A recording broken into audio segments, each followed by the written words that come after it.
Well, today I want to, there we go. Today I want to share with you something that's been on my heart lately, something I've been doing a lot of self-examination with. How many of you know why we're here on the planet? Ever thought about that? Why are we here? God brought us here to make a difference with our lives. We're here to know God, but we're here to make a difference with our lives. We're really here for just one reason, to impact people. We're here to permeate the darkness with the light of God's love. That's why we're all here. And most of us are going to remain discontent in our life if we're not impacting people in some way. In one way or another, if we're not impacting people, we'll never be satisfied. We'll never be happy, because that's why we're here. So I'm going to talk to you about how to live a life of impact, and we've got 7 things that will help you to make a difference in the lives of other people. This is what we should frame our whole life around, is these concepts of how, life goes by really fast, and at the end of it, we wonder, like, well, what was it all about? What did I do, or what did I accomplish? And the only thing that's important is what we did that made a difference in the lives of other people. That'll be the only thing that's worth anything, at least as far as I've seen. What is impact? The dictionary, the New Oxford American Dictionary, defines impact as the effect or influence of one person, thing, or action on another. In essence, impact is making a difference in the lives of others. Number one, the first most important thing to make a difference is that you've got to love God. All impact will flow out of this heart of love. If you don't have the love of God in your heart, if you don't have a love for God or for people, you'll never impact anybody in a positive way. So Matthew 22:36, Jesus is asked which of the commandments is the greatest. His reply follows in verses 37 through 40. And he says, "Love the Lord your God with all your heart and with all your soul and all your mind. This is the first and greatest commandment. And the second is like it. Love your neighbor as yourself." And Jesus also said in John 13:35, "All men will know that you are my disciples if you love one another." And he also said in John 14:21, "Whoever has my commands and obeys them, he is the one who loves me. He who loves me will be loved by my Father, and I too will love him and show myself to him." So he said the most important commandment is for us to love God, and then just like it, to love people. So we can't really impact people if we're not walking around with any love in our heart. There's no way to impact anybody. I mean, you'll impact them, but it won't be in the way that God wanted you to. So we have to frame our whole life around this concept that's very hard for us, which is to love people. Sometimes it's easy to love God, it's just not so easy to love his children. How many of you feel that way at times? Right? It really is. Oh, I love God, but I don't want anything to do with his people. Well, that's the second commandment, is to love God, love your neighbor as yourself, and that's not very easy to do. How many of you have had neighbors that you've liked? 2 people. Yeah, I'm right up there with you. All right, but this is hard. I love this quote. It says, "Love is always creative, and fear is always destructive. If you could only love enough, you could be the most powerful person in the world." So it all stems from love. Number 2, the second most important thing to do to have some kind of impact is to take inventory of yourself. How many of you ever sit and give thought to your life and write out things and just take an account of your life? Like, what am I doing? What is going on? And so to take inventory is to really look deep inside and go, what am I doing? And I always ask myself several questions. I like what Socrates said, the Greek philosopher. He said, "The unexamined life is not worth living." Many people just live from day to day, but they never really examine anything in their life. They never give much thought to anything they do. They don't take an inventory of, anything. And so here's some important questions. There's 5 questions that I ask myself. Consider yourself asking yourself these same questions. Number 1, what kind of impact am I having on others? Be honest with yourself. What kind of impact are you having on others? Because you're having some kind of impact. The question is whether it's good or bad. Number 2, am I seizing every opportunity I'm given to make a positive impact on others? God gives us opportunities every single day to impact people? Are we taking advantage of those opportunities to impact people? Number 3, am I willing to make a difference by investing my heart into one person at a time? One person at a time. Some of us want to impact large numbers, but we don't want to impact one single person. You'll never impact large numbers if you're not going to impact one person's life. And then think about, what are some specific ways I can impact the lives of others?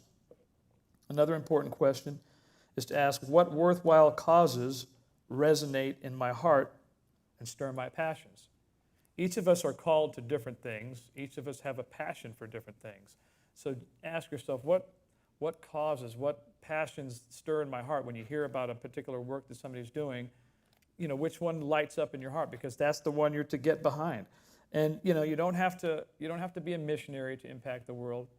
You don't have to quit your job and go work in the inner city.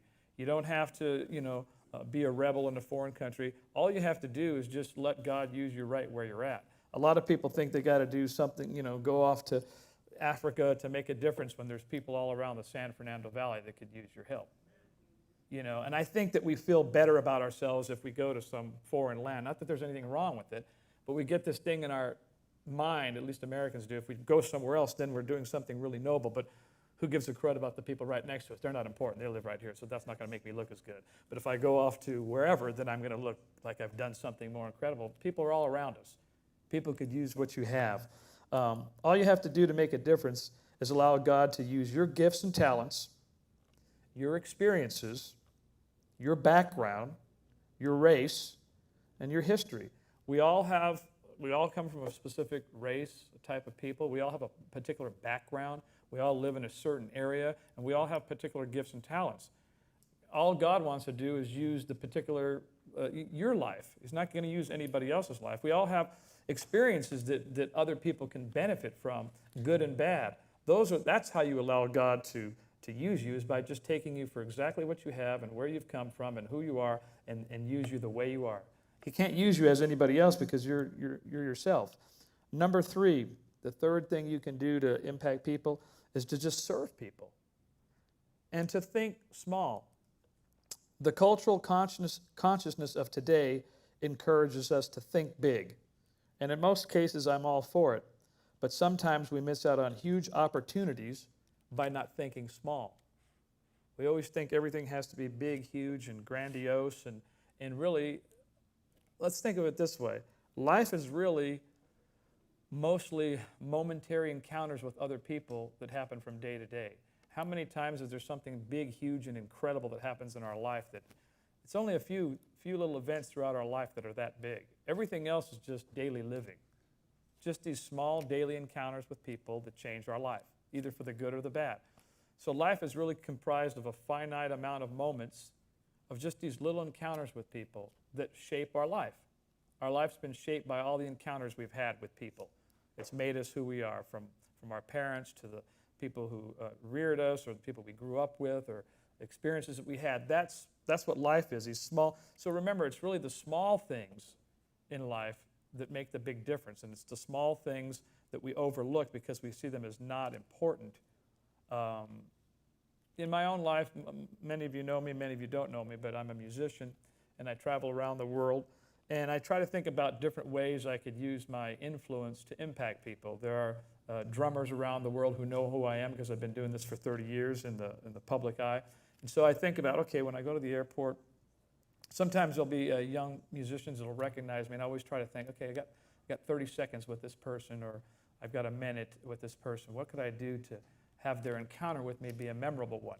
So I always travel with extra pairs of drumsticks. I have these signature drumsticks with my name on it. I travel with them because if I meet somebody who recognizes me, I want to give them a pair of sticks. It's a small thing. It's a 30-second encounter, but it has the ability to change someone's life, those little encounters. And I remember when I was young, I was 17, and there was a favorite band that I liked, and I went to go see them, and I went to their sound check, and I asked the drummer if I could get on his drums and play so they could hear me play, and I wanted them to critique my playing. And so I played. They let me play for 30 seconds, and then the bass player, he said, "Oh man, you're going to be one of them superstar drummers."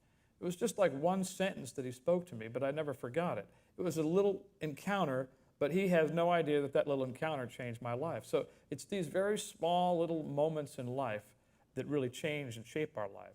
So you have to try not to let those moments slip out of your fingertips where you're able to impact somebody's life in a great way. And sometimes it's by the smallest act of kindness and the smallest word you say and the smallest little deed that you do.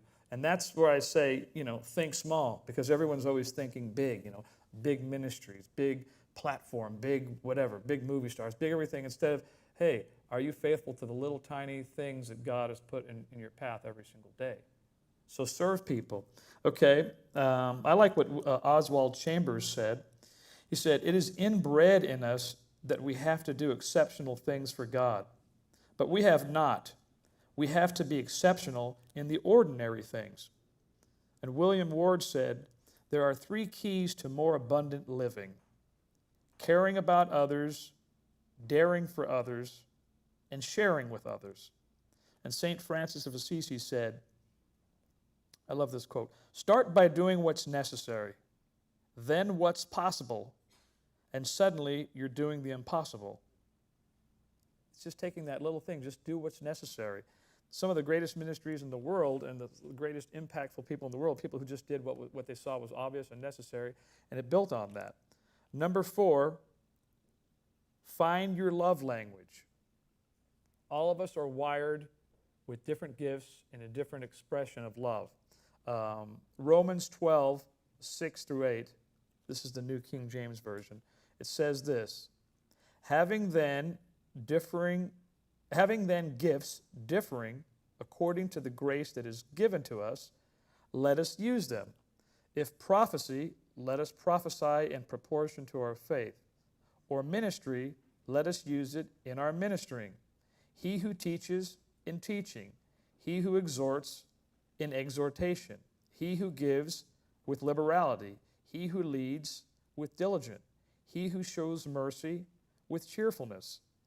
So the bottom line is we all have gifts and talents, and I think people in today's world, we only think of like the talent part. We just think, well, I hear people say that all the time, well, I don't have any talents. I'm not gifted. I'm just a regular person. I'm like, you are totally rejecting the things that God gave you. And there's this whole absurd notion that if the ability that we have doesn't bring wealth, fame, or fortune, then it's not worth pursuing. When there are many, like all those things that they just talked about in Romans, there are many gifts that God gives to men, and He gives everybody something to operate with, every single person. The question is whether we decide to recognize it, whether we decide to do something with it, do something about it, but He certainly on Judgment Day will ask you what you did with those gifts that He gave you. And some of those gifts, again, they're not going to bring fame and fortune, but who cares? At the end of our life, none of that stuff will matter anyway. It's all going to go up in smoke. The only thing that's going to matter is, did I serve people with these abilities? My children have different gifts, and your children have different gifts, and you begin to recognize them. And I don't particularly have the strong gift of compassion, but other people do, and they just have that super compassionate heart. My gift is that of an encourager, a teacher, a rallier. So I recognized that a long time ago, and I didn't worry about all the things that I can't do well, because that's everything else in the world. Ask my wife. She'll tell you there's only a few things that I do really well, and I work on just developing those, and I can't worry about the 1,000 other things that I'm not good at. Because I'm not responsible. I'm responsible for the things that God gifted me with, and to do something with those, because that's a treasure that I have that maybe the other person doesn't have. Or if they do, they're going to have it in a different way. Because many of us have similar gifts. There are those that are caring and giving, they have that compassionate heart. Those that are teachers, they're the people that teach in schools all around the world. They all have a similar teaching gift. But each one's going to do it in their own unique way. Each one's going to find their own secret melody with God and how to express it in a way. You've all been in school. How about when you've had teachers, and there's certain ones you would connect with, and there's certain ones you remember all of your life, even when you got older. You remember, I remember my 3rd grade teacher, man. She just had this thing about her, and she had a way that she connected with you that the other teachers didn't.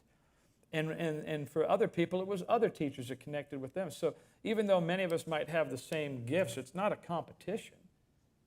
It's just the whole joy of life is to express whatever that way of our gifting is in our own unique way, which is going to encompass all of those things, our background, our experiences, who we grew up with, what formulated us to be us is what makes us uniquely different. So we have to take that scripture in Romans very seriously and just do the best with what we have. You know, the problem with Christianity today is that we don't see enough real living examples of it. When people, if the world were to see real Christianity walked out, it touches people. It changes people, and they really have nothing bad to say when they see you really doing the stuff. Their problem is when they just see hypocrisy. Like, I feel weird being up here, you know, looking down on everyone, but that's the problem with Christianity today, is we look down on everyone. And when you're looking down on everyone, how is that love? How is that the grace of God? As people are, you know, so many Christians today are just so judgmental and look down on the rest of the people that aren't believers, and we're supposed to be feeling mercy for them. We're supposed to be feeling what we hope Jesus to feel for us, because you start thinking about your sin, you better hope that God doesn't look at you the way we look at other people, because none of us could stand. So we need to realize that we're the light of the world. We're to lift people up and have mercy on them, and to not, you know, God's job is to judge them. Our job is just to love them and bring them to the light of God. And it's like that quote, it says, if we could only love enough, we'd be the most powerful people in the world. People would hover around you if they felt love, because all people need it, all people want it. And when they feel somebody really emanating with it, they don't really care what you believe. They just know you got something that they want. And that love is a powerful thing, but unfortunately the world breathes the negative and breeds fear into us rather than love. And that when the love comes, then we're not so fearful for things anymore. We don't really care. I think when we're loving God perfectly, we don't really care what other people think about us anymore. And when you come to that place, you're really free, and then you can really start expressing His love to other people. And when you refresh other people, it says here in Proverbs 11:25, it says, a generous man will prosper. He who refreshes others will himself be refreshed. How many of you have experienced that? When when you've helped other people, don't you find that at some point when you're really down and out, that God sort of refreshes you? I mean, it's been that way for me. There's many times in my life when I've been up and many times when I've been down. And I can say that He's definitely refreshed me in the times that I've been down, but I have spent a part of my life trying to refresh other people. Not that any of that makes me perfect, but I have tried. I have made effort to refresh or to inspire or to uplift people. And then the times when I'm down, and God will just send some mysterious person with a kind word or just a sentence, and they don't even know what they're saying, how incredibly it's impacting me. Because what nobody knows when we're walking around the earth is what's going on in our heart or what we're struggling with. Nobody knows that but us. But then, God will plant somebody and they'll say something, and it'll totally resonate with you, and it'll just be enough of a turning point for that day to all of a sudden get you out of that slump, and you're able to start again the next day. Because God will send other people to refresh you if you refresh His people. I like this quote. It says, it's always more noble to give yourself completely to one individual than to labor diligently for the salvation of masses. Jesus always left the crowds to go after the one person, right? But I think that we in this culture that we live in, I think we play this numbers game, and we don't allow ourselves to feel good about anything if the numbers aren't big enough, because everything is a competition, including churches. I mean, my father-in-law Will told me once about a conference that he went to, it just came to my mind, where people were organized at this church conference, and they had badges on, and it was based on the size of their church. So if you had like 300 or 500 people or less, and you wore a badge that showed that, and then if you had 5,000 or 10,000, and they all sat them according to the size of their church. And I thought, that is what's wrong with the church.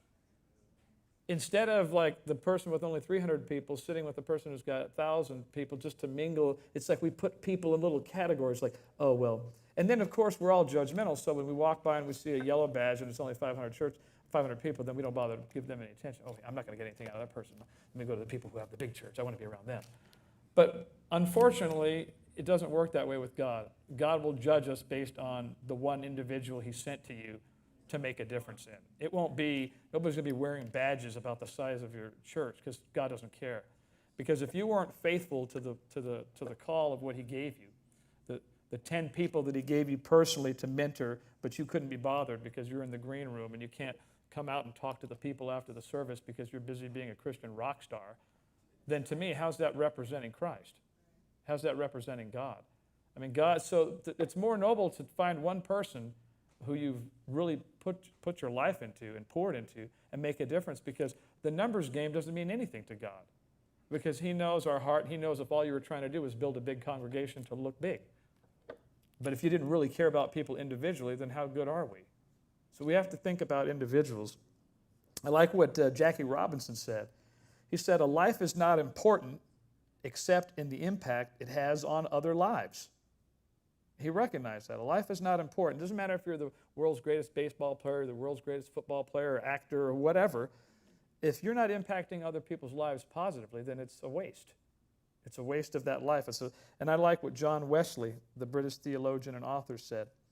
This is all we need to do is have this like on our phone, in our car, everywhere we go. We just need to have this little quote, and I think we would be different every day. It's pretty simple.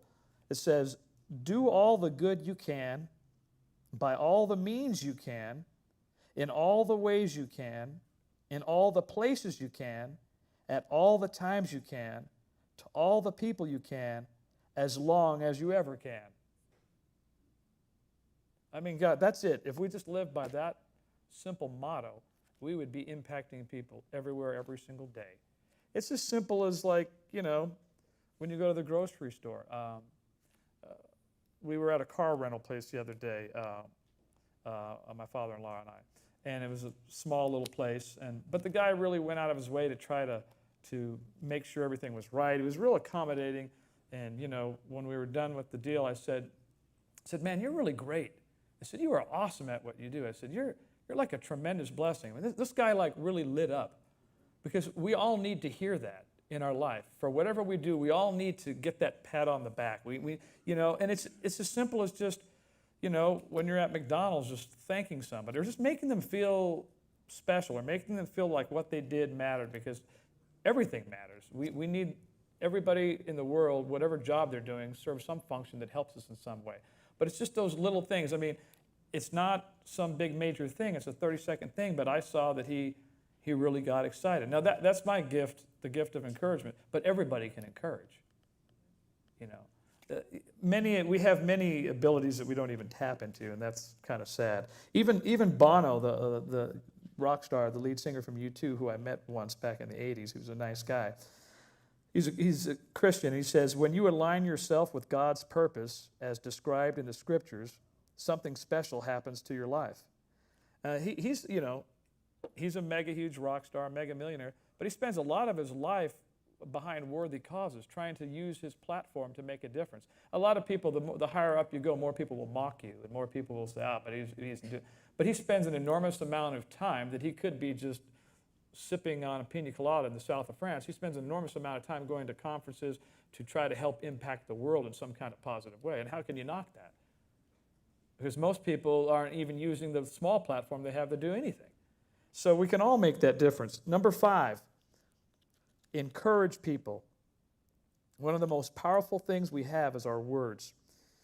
Proverbs 18:21 reminds us that the power of life and death are in the tongue, which is to say that the words we speak release either blessing or curse. In James 3, verse 4, the tongue is compared to the rudder of a ship, in that it is quite small, but yet it is responsible for the direction of the vessel. I'm sure everybody here has heard of Pablo Picasso, right? The artist, the Spanish artist. Listen to what encouraging words did for him. This is what his mother said to him. He said, my mother said to me, if you become a soldier, you will become a general. If you become a monk, you'll end up as the Pope. Instead, I became a painter and wound up Picasso. I like that. How many of you have children? How many of you are children? Every hand should go up. We're all children of somebody. We might not know who our parents are, but we're children of somebody. The words that you speak in your own home and in life that is the most powerful weapon you have.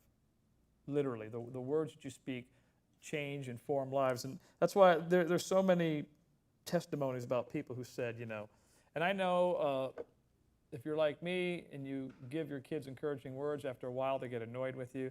And I remember my mother always encouraging me, and I'd sometimes go, but later in life, those words are what resonated in me and what allowed me to believe in myself once I passed that adolescent stage, and once I could see the depth and the appreciation of that. Words are the most powerful thing we have to shape those that we love and to shape those that we don't know. It's the things we tell people that change destinies. And that's why the Bible says that the tongue is like the rudder of a ship. It's this small thing, but it determines the course. And you either speaking words of life to people, or you're speaking words of cursing to them, words of death. And I like what the author Rudyard Kipling said. He was the author of the Jungle Book. He was an English author and poet. It's one of my favorite quotes. It says, "Words are the most powerful drug used by mankind." Think about it. Everything we've ever done in this life, it's been formed by words. Every good thing that mankind has done has been formed by the powerful speakers who convince people to do something good, and every evil act has been from words that heinous men were able to convince people through the power of words. Everything good and bad is done through the words and through the thought processes that lead us to say whatever we're saying. So this is a huge way that we all have the ability to impact people, is just by think of it like, when God speaks to us, even his words of discipline for us are still words of love. How many of you have had to discipline your children? Okay, I'll ask you one hand. Okay. Do we discipline them because we hate them? No. You discipline them out of love. So every word that God ever speaks to us is always coming from a heart of love, even the corrective words. So God is always encouraging. I think one of the reasons why people come to church is for what? To be encouraged, don't we? We don't come here to get discouraged. We can go outside of there and get that 7 days a week, right? But here's the important thing about all of that. I'm starting to realize the whole way that we succeed in this life, to succeed at being a good Christian, is to just change the way we think. Because the circumstances themselves don't always change. Like something in our life happens to us that's negative, it happened. It is bad. We can't change it. But all we can do is change how we think about it. Like, do we play the victim for the rest of our life, or do we just go, well, that's life, but God can use that somewhere down the road to make a difference. So everything that we're going to accomplish is going to be accomplished in here first. And a lot of that comes from what we say. And what we meditate on in our heart and our brain and our mind eventually comes out in our words. So meditate on being a positive person, because God's always speaking positive words of life to us. Even though we deserve more scolding, His grace is constantly coming to us. So encouraging people is probably one of the most powerful things you can do, no matter where you're at, on a daily basis. And that was number 5. Okay. Number 6, let God use your points of pain. What are the greatest pains in your life? What are the greatest tragedies? What is the greatest sadness you've ever experienced? For me, one of the things that I experienced in my life early on, and it's something that I still deal with, it was rejection. Okay, and some of you never dealt with that, but you had other things. Some people in here may have been molested. Some people in here may have been belittled all of their life by those who were supposed to love them. We've all dealt with some kind of thing that hurt us. It's just human life and human nature that we've experienced these things. But rather than for the rest of our lives letting that be a crutch for us not to accomplish God's will for our life, let God use that.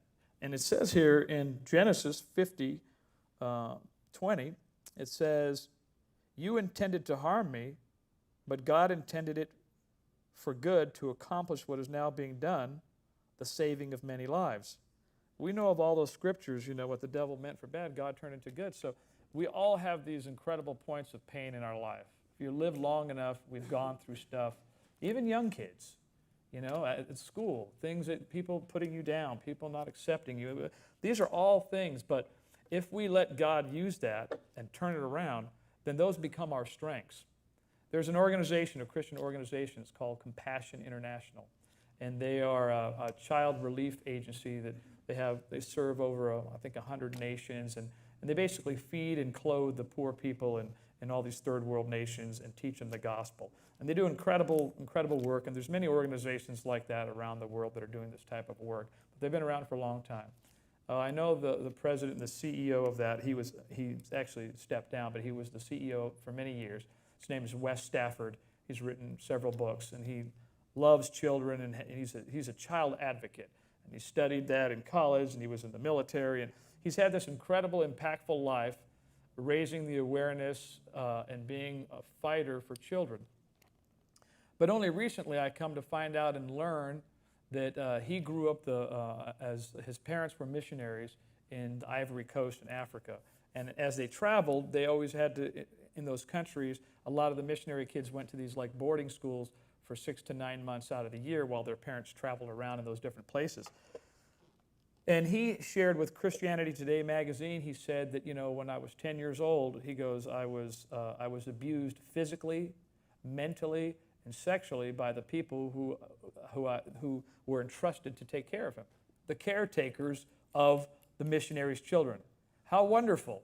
You're doing this wonderful work of God, sacrificing your life, and you put your children in the care of these people, and these people are molesting your children and abusing them mentally and physically, and you go, this is horrible. This is wrong. These are the last people it should happen to. But stuff happens. But he said, out of the darkest tragedies of my life came the burning passion of my life. Because after I experienced those things, he said, I knew that I was going to make a difference and be an advocate and fight for those who can't fight for themselves, which are the children of the world, the poor people of the world, the children who can't speak for themselves. And there's scriptures that talk about that. Speak up for the rights of the needy and the poor and the destitute who cannot speak for themselves. And he made that his life's mantra.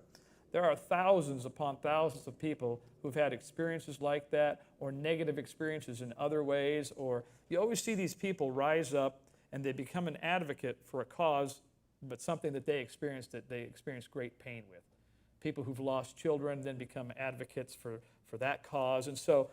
And a lot of them are not even Christians, but they understand the Christian principle that God can use that painful thing in your life as your greatest strength. And we can only live in our own body and our own experiences, and we only know our own life intimately. But in my life, one of the reasons why I became an encourager, a teacher, a rallier, somebody who wanted to inspire people, is because I didn't have that growing up. And because of the very rejection that I felt growing up as a child by my father abandoning me, it damaged me in a major way. But then at some point, I turned that pain into a fuel that would then be used for something positive, which is the reason why I can get up here today and try to encourage people. It's the only reason that I care. I wouldn't care if I were not rejected. I wouldn't try to encourage young people to be all they can be if my life were perfect and cushy and I never experienced, because I wouldn't have the compassion for it. We have the compassion for the things that hurt us the most. Then we can help other people who are going through those same things in their life. We can go, hey man, people who've been divorced can then tell you the pain of that and help somebody who had just gone through it. But if we don't go through anything, we're really of no use to anybody. Because we've got it's all just like book knowledge of which we've never experienced anything.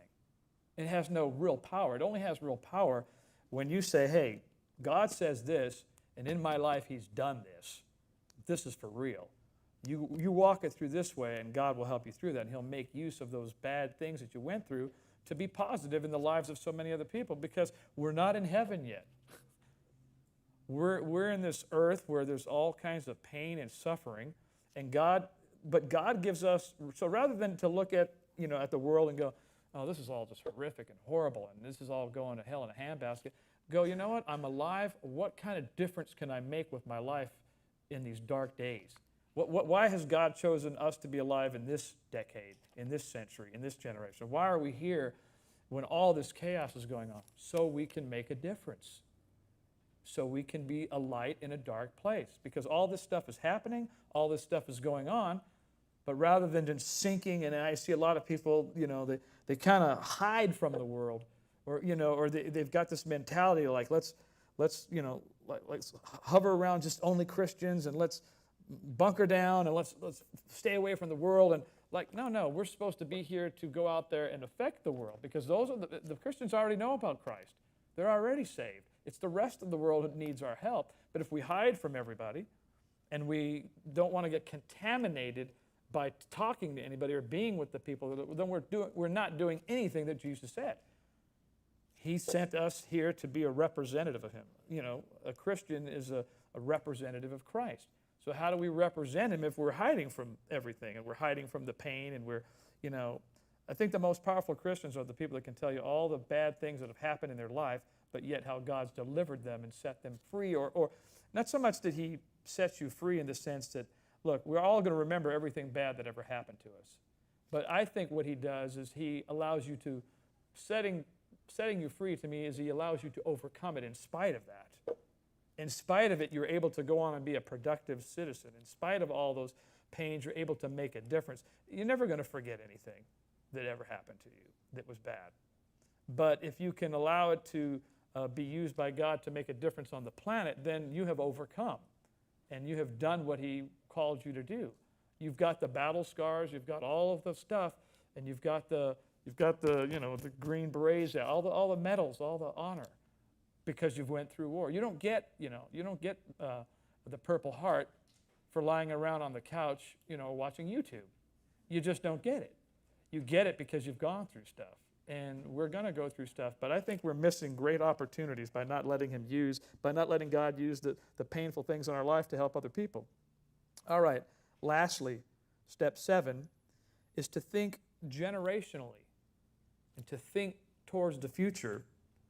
We live in a culture today that is extremely self-oriented, probably more so than in the history of the world. It's just everything is about self, and everything is selfishness, and all the reality TV shows, it's all about, look how wonderful I am. Everything is just so decadent and so narcissistic that we don't think for anything past ourselves, but God always thinks generationally.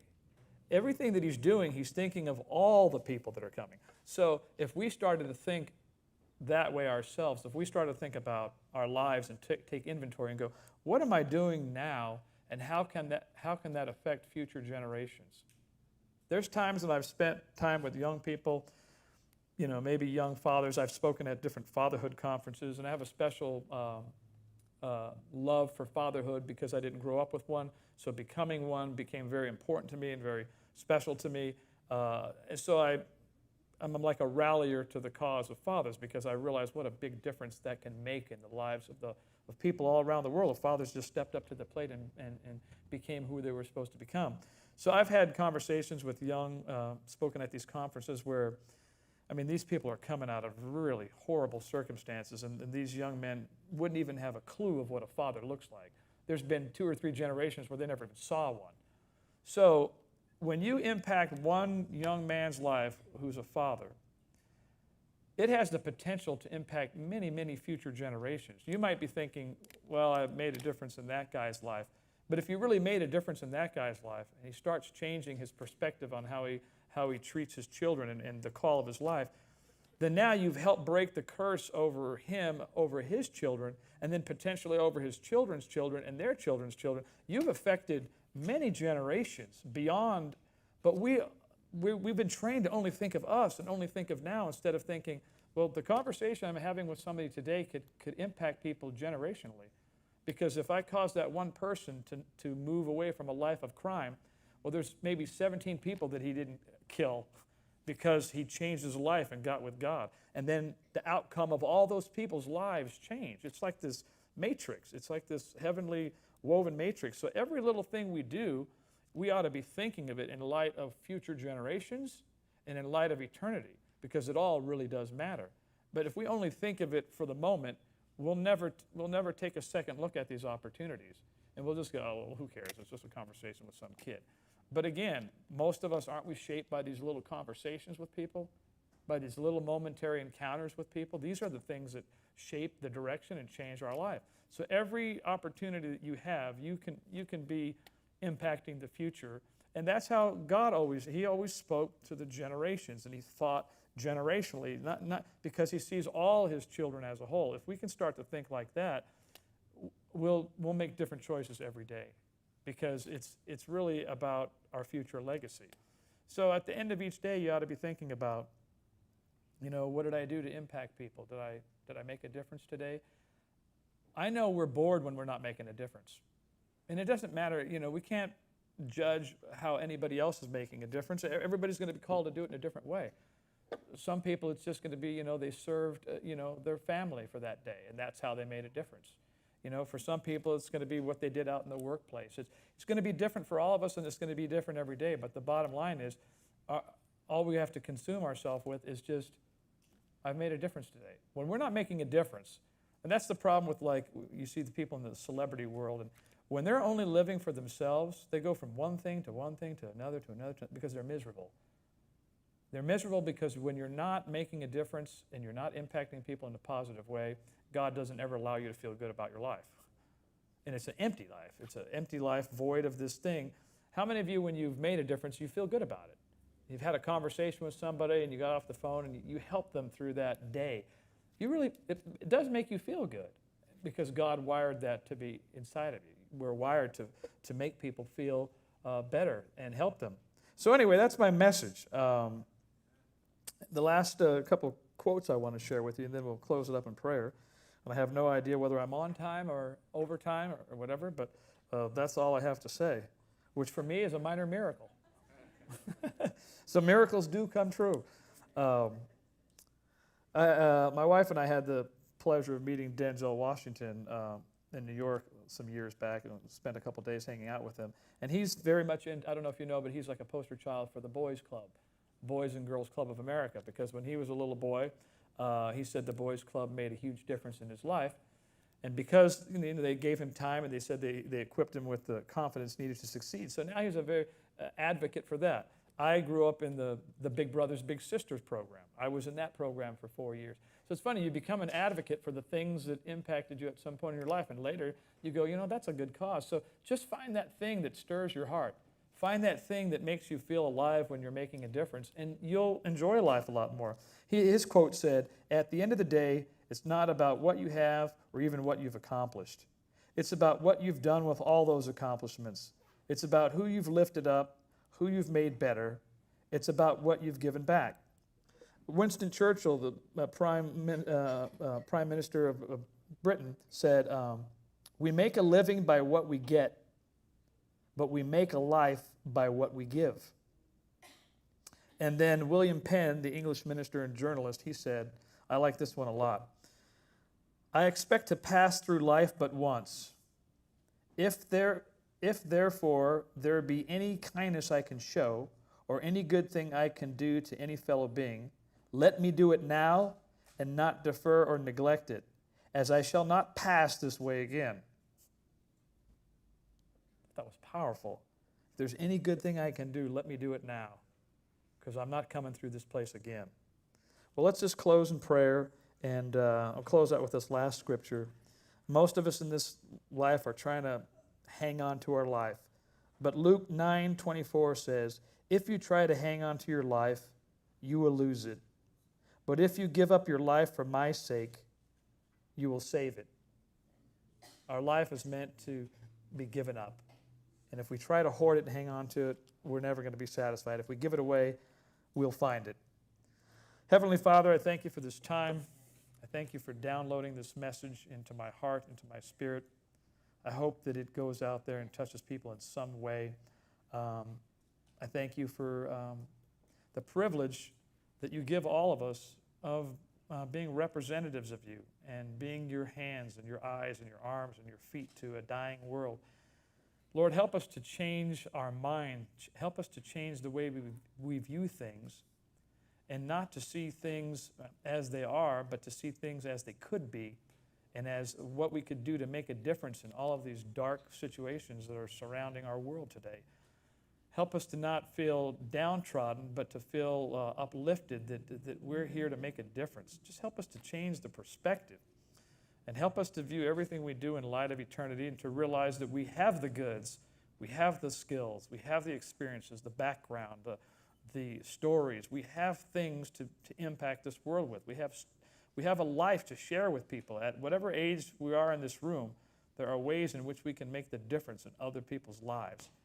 Show us how to do that, Lord, and help us to gather up the courage necessary to do it and to make a difference. And help us to think generationally and to think legacy and to think future. Lord, none of us knows how many days on earth we'll be here. We could die young, we could die old. We have no idea. Every day is a gift. Every day is an opportunity to serve you. So I pray that you would just awaken every single heart in here, that every person in here would feel not condemned, but inspired to go, I can be more, I can do more, I have more to give, I have more to offer. Whatever I didn't do in the past, it's over. But today is a new day. And Lord, your mercies are new every day, and your grace is new every morning. And so, Father, I pray that today is a new day, that we begin to change our lives and begin to align ourselves with your purposes and your causes and make a difference so that we can, one day when we get to heaven, so we can hear those great words, well done, good and faithful servant. But more importantly, Lord, not just to hear the words, but that we can have impact in the lives of your children, the people that you love. Lord, help us to love you so that we can love others, Lord, which is sometimes so difficult to do in this life. I pray that just if anything comes out of this message, Lord, I pray that we would walk out with being clothed with a garment of love in a new way, and that we could see it and express it in a new way, that we would just be an expression of your love to a world that's in desperate need of it. And we thank you for your mercy and grace on us, that when we're not loving your people, you're still loving us. And we thank you for this privilege, and I just speak a blessing, and I decree blessing over every person here, that they'll feel the power of God in their life in a new way. And we thank you for this time together in Jesus' name, amen.